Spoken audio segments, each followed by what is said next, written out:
Hi, I'm bigcal, and welcome to my world. Today, another recent video games pickups video themed around Nintendo. So we have some hardware to show off first, and yeah.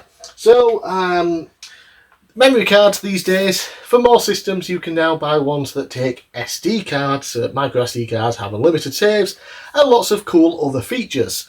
I do have one, the MemCard Pro for the PlayStation 1 and 2. And now I have one for the GameCube, only not the MemCard Pro version, because those are very expensive. I've got a much cheaper alternative, and that is the GCMCE. Yeah, basically does everything that the MemCard Pro one does, but at a cheaper cost. It's open source code and design and everything and whatnot, so yeah.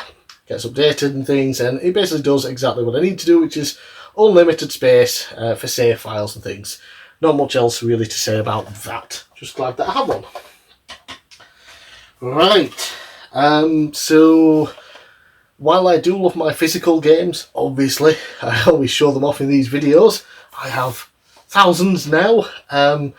I do like to digitise my collection as well to save discs and cartridges. Yeah, but I do tend to like to still play them on original hardware somehow. So, for example, the Dreamcast, I have the GD-EMU, so I can play games off an SD card. The PlayStation 1, I have the X-Station. And now, for the N64, I have the Summer Cart 64. That's just the box, and the actual cartridge is here. Yeah, you put the N64 games on an SD card, stick it into the N64, and play any N64 games you want to play. Simple as that. So yeah, I can, and because my N64 now, what I decided to do, I don't know if I've mentioned this already on video or not. Basically, years ago, I got a Japanese N64, an American N64, basically an NTSC N64. So I could play NTSC games on that because I only had a PAL one. But I only bought the insides without the shell because it was considerably cheaper. And luckily with the N64, you can use the exact same power cable and everything that the PAL version has. So yeah, that was great. So when I got this Summer Cart 64, it's like, okay, now I can play basically all my games off the SD card. I can just get the American versions that run a bit faster and things like that. So what I decided to do is take my N64, take it apart, remove the insides, and put the NTSC shell, the NTSC inside into my PAL shell. All fits perfectly fine. And yeah, that's now what I use as my main N64 with the Summer Cart. And of course, what I can do now is play some ROM hacks and things like that on original hardware as well. Like there's lots of No Mercy and WCW NWO Revenge mods that just look really, really cool, and I can now play them, yeah, on there. So that's pretty cool. And lastly, for hardware, again, I have PAL consoles. So my Super Nintendo is PAL, but it has a Super CIC chip or whatever in there where you can play NTSC games, American and Japanese, and they will run at proper speed as well, which is really, really cool. But obviously, American cartridges are much wider than PAL cartridges and won't fit in the slot unless you do some cutting of the slot and all this and make it wider.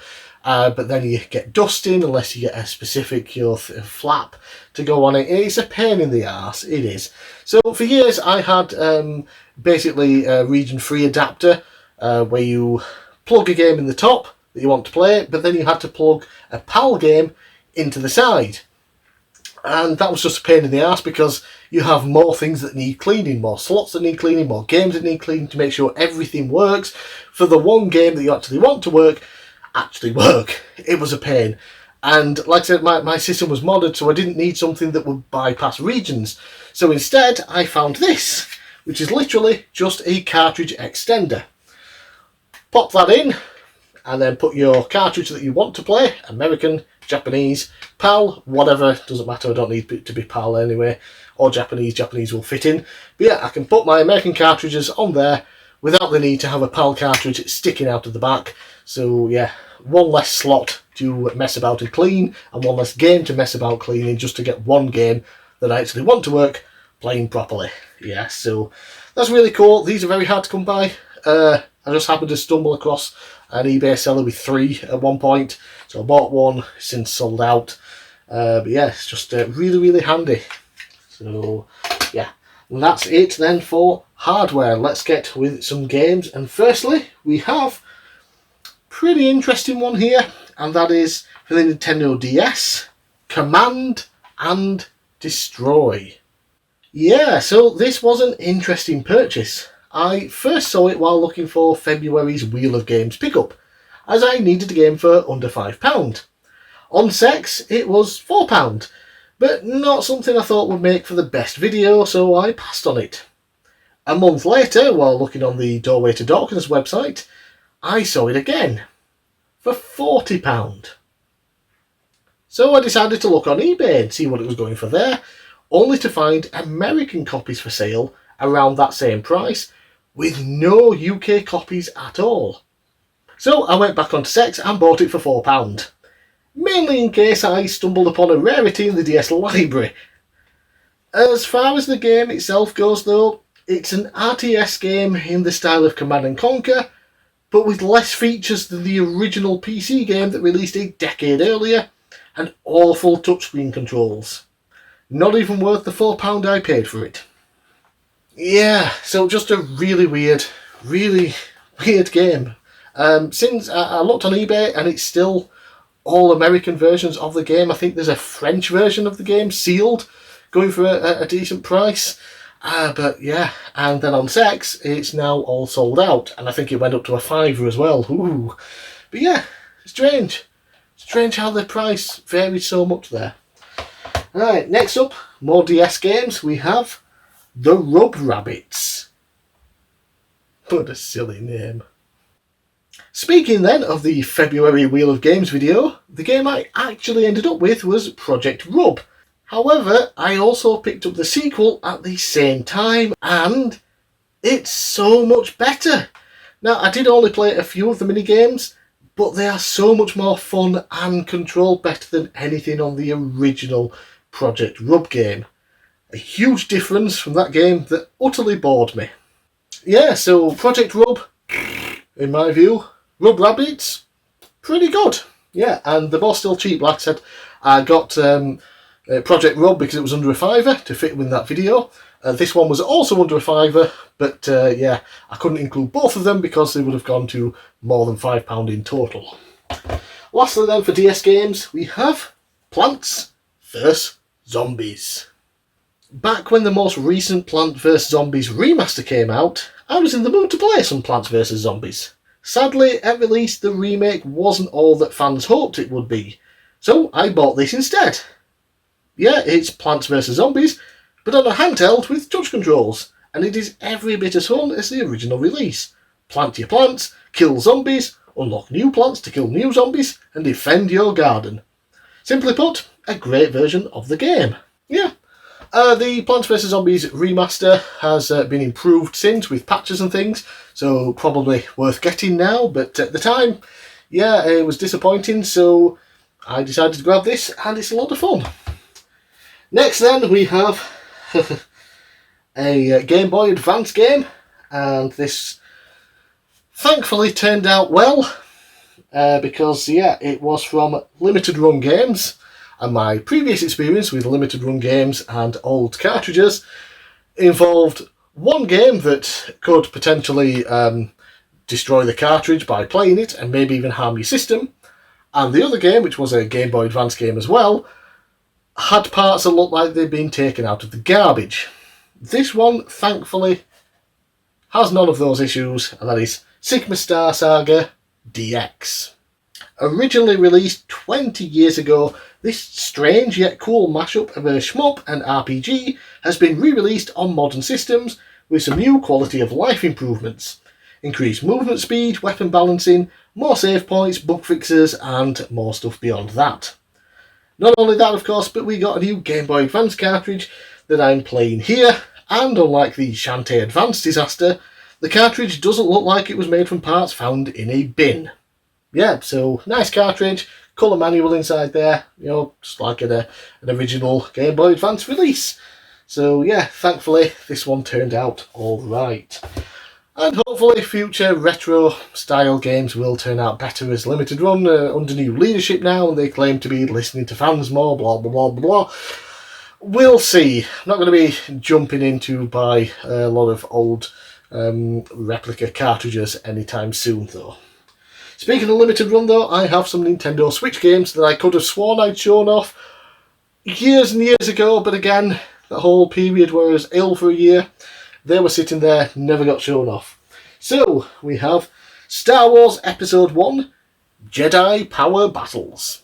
This one feels like a prototype to Star Wars Episode 3 on the next-gen systems, as this one was originally released on the PS1 and Dreamcast. Episode 3 was then released on, Xbox, PS2. Although Dreamcast technically was next-gen, but let's not get into that. Anyway, yeah, it's nowhere near as good as Episode 3.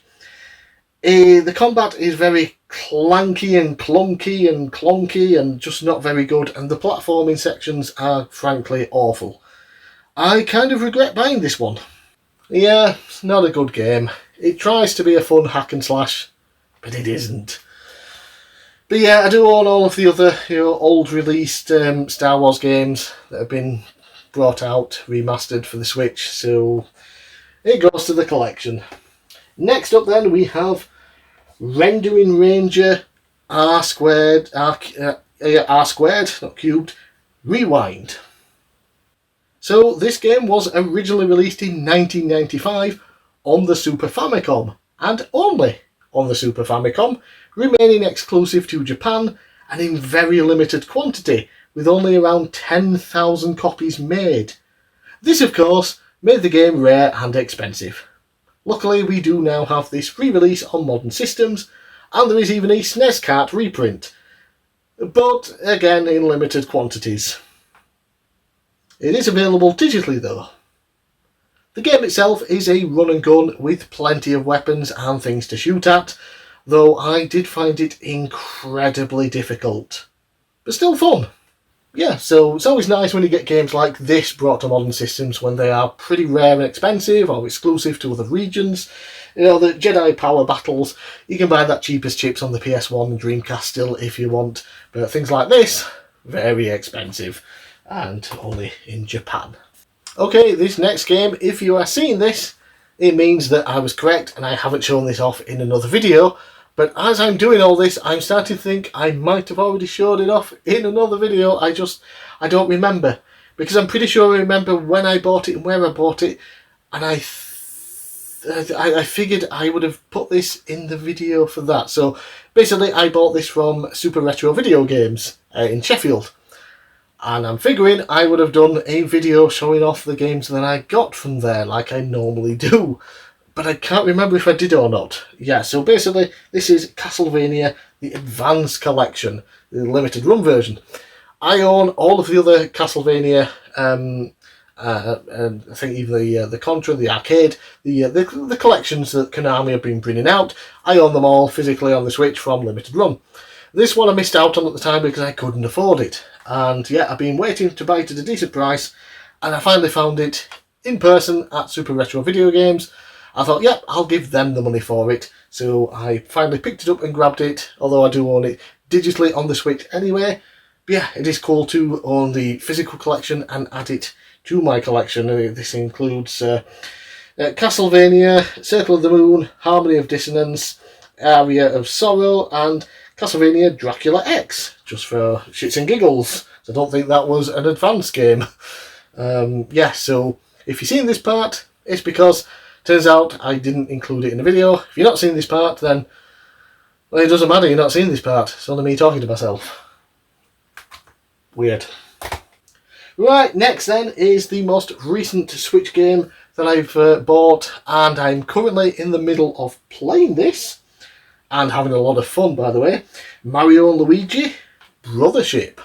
Fans of the Mario & Luigi series were so excited when this was announced, as we had assumed the series was dead following the closure of Alpha Dream. But Nintendo do like to surprise us, and thus Mario & Luigi Brothership was announced in 2024 and released later that same year. It features the classic gameplay of exploring locations, solving map-based puzzles using various abilities, and of course the time button combat system. What sadly seems to let this game down is the story, or to be more accurate, how slow it is in the beginning. It wasn't until around 7 hours in that there was finally a reveal of some of the bad guys and a tiny hint as to what they are actually doing. Apparently it does eventually pick up, but I can see it turning players away from the game if it feels like nothing is happening. Since actually writing the script for this video, I've played another 4 or 5 hours and I'm very much having fun. Some new things have been added, some new mechanics to the game, a bit more stories been revealed. Yeah, and I'm having a blast with this one. Yeah, it has some issues, but for the most part, really fun. And as a big RPG player, I'm okay with stories taking a little while to kick in. So yeah, I do have the patience for that. Some people might not. A bit of a shame, they might miss out on a great game, but everyone has their own opinion and taste. Next then, finally, this came out. It was announced years ago. Said it was coming up for pre-order. Nothing was said again. A year later, it's coming up for pre-order. Nothing was said. Later, coming for pre-order. Finally pre-ordered. Finally released. The Gex Trilogy. And as you might expect, this is a collection of the 3 main Gex games. No handheld versions, just the PlayStation 1 versions. And they're on modern platforms. The original Gex is a 2D platformer, which honestly never clicked with me. But the ability to save anywhere you want, along with the rewind ability here, makes it a much more pleasant experience. Plus, the game is over £100 to buy these days. Next is Gex 3D Enter the Gecko, my favourite in the series, and basically the sole reason I bought this collection. It's now a 3D platformer with a ton of fun TV genre themed levels to explore. Sure, it's a little janky, but still a very good time. Lastly, Gex Deep Cover Gecko, which expands on Enter the Gecko with bigger story and larger levels, but I never really liked it as much. Oh, and one awesome feature that they did have to patch in later, for some reason it wasn't in the original version, is the ability to change the region. So, us here in Palland get the correct voice actors that we grew up with, aka the far superior versions. Yeah, so awesome that it finally released. And not only has this awesome trilogy been released, they just recently announced a Rugrats collection with another of my favourite 3D platformers from the PS1, Rugrats Search for Reptar. Yeah, I will definitely be getting hold of that. Right, next then, still for the Nintendo Switch, it is Ys vs Trails in the Sky, Alternative Saga. A very strange mashup of the Ys and Trails games in their very own fighting game. Originally on the PSP and Japan only, the awesome Geofront team made a fan localization, and like their Trails from Zero and Trails to Azure localizations, it was made into an official release on modern systems. The story sees characters from both the Ys and Trails series transported to another world to help save it from the evil Dragon King. Sadly, all of your friends have been corrupted, and the only way to bring them back is by beating the crap out of them. Battles take place in small 3D arenas, mostly based on locations from the Ys and Trails games. The combat itself starts out simple, mainly just button mashing, but you do unlock new moves and abilities along with equipment too. I enjoyed this way more than I expected, even if I have zero interest in the Ys series. Yeah, so surprised with this one. I was surprised that it got announced and released to begin with, because, yeah, was anyone really clamouring for this, to be honest? But I guess they thought, the Geofront team have already done the localisation for us, why not? I do want the PSP version, have done for a few years, but it's in Japanese, and I tried it once, and I didn't know what I was doing, obviously, because I couldn't read any of the instructions, so I never really bothered with it. But yeah, I enjoyed it more than I expected. And I also pre-ordered the Collector's Edition, but they sent out the game first, and the Collector's Edition will come later this year, hopefully. And I already have zero memory of what comes in that, so it'll be a big surprise when it does arrive. Whew, a lot of games, and we still have a decent sized pile to go through. So, continuing with the Nintendo Switch, release I was very excited about. I already bought this digital on release when it came out on the PC. I was going to go through and play it and then saw they were releasing a physical version, so I waited for that, and that is UFO 50. No doubt if you're watching this video, you probably know about those old cartridges with multiple games on them. Action 52 probably being the most famous one. On paper, they sounded like a good idea, but in practice, they were filled with garbage. UFO 50 takes the idea and gives us 50 actual good games in one package. From platformers to RPGs, this collection has just about every type of game you can think of. I've only delved into a couple of the games so far, but I absolutely plan to play through all 50 at some point. Yeah, so UFO 50. 50 games in one, all based retro style, 8-bit I think, rather than 16-bit. Really cool presentation. But what if I get stuck on one of the games? Only will there's some sort of physical guide for it. Oh, there is! Yeah, so I also pre-ordered and got the official guide. And yeah, really nice guidebook dedicated to UFO 50. And yeah, so got all the different games in there and the guides to them all. Nice quality, nice thick paper, all nice and glossy and in colour. Yes, so if I find myself getting stuck with some of the games, I shall just look at the companion guide and see if I can get through them. Right, lastly then for the Nintendo Switch, this game I've already played through and completed now, and it was incredible. I missed out when it first came up for pre-order because I wasn't really aware what it was, and it was a limited release, unfortunately. But I did manage to find this for an excellent price. I mean excellent price.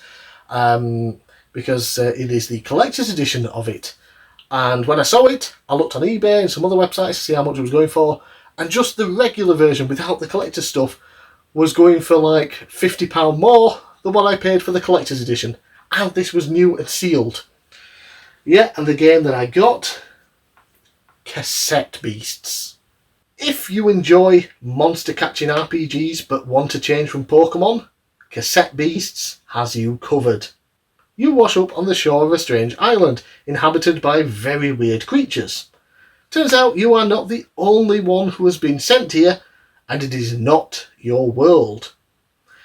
You settle into a town built by the people over the last 100 years or so who have ended up here, and get introduced to cassettes, which can be used to record beasts. Unlike Pokemon, you don't simply send out the beast to battle for you. No, you transform into them. Battles are really fun, with a big focus being on status effects, both positive and negative, and fusions. The island is also basically open world, with some locations only being accessible via field moves, but you can obtain these by simply recording the right beast. Trust me, there is so much I could say about this game, but I don't want to spoil it for people, so instead I'll just tell you to go and play it. Yeah, so this was fantastic, and I will admit, when I saw it and I saw it for the price, I thought, oh, that's really good, I really want it, it looks interesting, but will I actually like it? So I might have sailed the 7 seas and got the PC version for less than money, and I played it for about 30 minutes, and as soon as I realised, yep, I really like this game, I immediately bought it. And like I said, this is the deluxe edition, so it opens up like that. We have a really nice hardback art book showing off the monsters and things like that, the beasts that you can collect. Really, really cool. Yeah, so one thing with the game is that you level up, so no matter what beast you get, it will be the level that you are because you transform into it. And beasts themselves don't level up normally in terms of numbers, they level up with stars. When they get to 5 stars, if they have a transformation, then you can transform into that new evolution essentially. And even if they don't, they will still keep leveling up and learning new moves that you can swap in and out. Really, really cool system. Highly recommend it. Yeah, so obviously it came with that. Comes with the game, and then yeah, some stickers, a soundtrack that is still sealed, which I'm definitely going to check out because some of the music is just really fun and so soothing. Yeah, it's a really, really good game. So yeah, and there's also DLC for it, and the DLC is on the cartridge, I think, or at least a free download, and I'm not entirely sure. I didn't have to pay for the DLC anyway. So yeah, really, really, really awesome game. Very happy I got it, the collector's edition, at the price I did. Okay, moving on now, lastly to some Nintendo Entertainment System games. And we have Turbo Racing. So this is a basic F1 racing game. Pick a course, pick a car and race. So why did I buy it? Well, when I started collecting, obviously I wanted to try and buy up all the games I remembered having as a kid. When it came to the Nintendo Entertainment System, get that out properly. Yeah, when it came to the NES, I bought all of the games I remembered owning as a kid, except for one. Turbo Racing. Yeah, because it isn't a fantastic game, but I figured finally now is the time to buy it and complete my childhood NES collection. So yeah, as a kid I just remember driving around for what felt like forever, never seeing another racer. Why? Because you have to manually change gears. Something that I only figured out now as an adult. And you also have a turbo boost, but once it's used up, that's it for the rest of the race. Yeah, so literally just bought it to add to the collection because it's one of the only games I remember owning as a kid for the NES that I didn't already have. So yeah, thankfully as a kid I didn't have any rare expensive games, so I was easily able to buy back everything I remembered owning. Right then, next up we do have a game that used to be very expensive. I remember this really being a pricey game. It has since dropped in price. Still expensive complete in box, but cartridge only has just plummeted. And I'm assuming it's because it was released on a collection with other games, and that is, if I can just get it out of here, DuckTales 2. Even game with the manual. Not bad. Like DuckTales, then you'll love DuckTales 2, as it is essentially more of the same. Explore levels, use your cane as a pogo stick, collect treasure, and more. I believe there are some upgrades to the cane as well, allowing you to access new areas and treasures that you previously couldn't in older levels. But aside from that, yeah, it's pretty much just DuckTales with new levels and a little extra stuff thrown in. Yeah, so very happy to own this one, because like I said, it did used to be a very expensive game. Complete in box still is, but the cartridge only has shot down in price because of the Disney Afternoon Collection.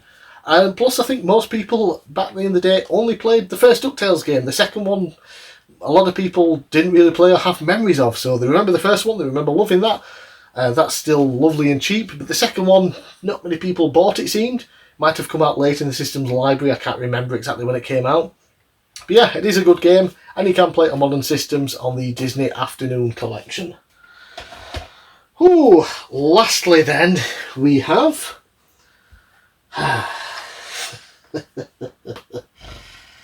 oh dear. Rugrats Adventures in Gameland. Wait, didn't I show this off? That's right, I did. I showed this off in episode 100. And unfortunately, it is not advised that you play the cartridge because it could damage the cartridge or damage your console. So Limited Run Games said, okay, yeah, it's damaged, we'll make a new cartridge and send it out to people. And then they said nothing on the matter. I tried contacting them multiple times to get answers, and I finally did. They told me it was in production like 6 months ago, then they told me it was getting near release 3 months ago, then it finally came out 14 months after the original release. And yeah, they didn't just send out the cartridge, they redid the entire thing. So yeah, we have a new box. The year now, Rugrats is back for 2025. The original says 2024, even though the game didn't get to me until 2026. So there's that. Yeah, there's a couple of variations. Version 2.0 on there. Version 2.0 is written on the cartridge as well. But yeah, it is the same game. It's just now the cartridge is properly made and won't destroy anything. So I can finally play the 2D version of the game on a Nintendo Entertainment System before I dive into the HD version on modern platforms. Yeah, so it's good that we finally got a new cartridge. It's really cool that they redid everything as well. So yeah, I now own 2 copies of it, although only one is actually playable. Well, I'm bigcal. Thanks for watching. Let me know down in the comments below what you thought of my pickups. Let me know what you've bought recently, and I'll see you again next time.